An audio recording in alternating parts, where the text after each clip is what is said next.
parts 1, 2, and 3 of this series, I discussed how to initially ballast your tractor. Now it is time to go to the field to see if we need to make any further adjustments.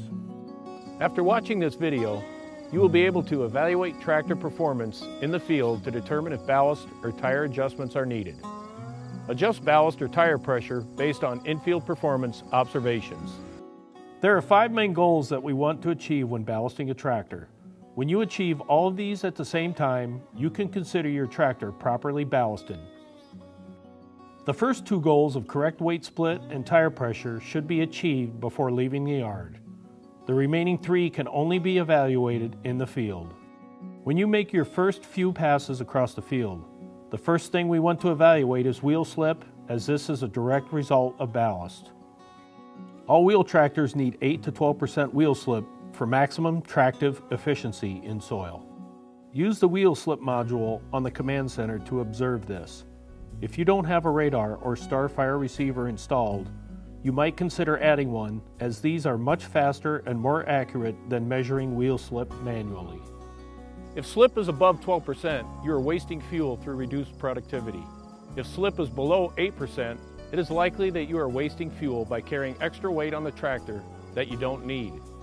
Consider running 1 mile on foot wearing an empty backpack. Now, run the same distance and at the same speed, but carrying 25 pounds of books in the backpack. Which scenario requires more energy? Tractors are no different when it comes to carrying extra ballast. More weight requires more energy, or in this case, fuel. Next, we want to see if the tractor can pull the load at the correct ground speed. If it cannot, we need to find out why. The 2 main causes are either excessive wheel slip or not enough power for the specific application or operating conditions. Use the power meter on the command center to observe the engine load. If the meter is consistently solid green and you can't maintain your desired speed, see part 7 in this video series. Lastly, confirm that the tractor is not power hopping.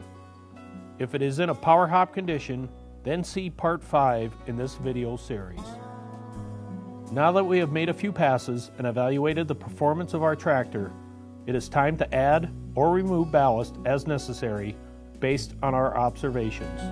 You can see paying attention to these details will allow you to really dial in your tractor for optimum performance and efficiency. Now you are able to evaluate tractor performance in the field to determine if ballast or tire adjustments are needed. Make these adjustments based on infield performance observations.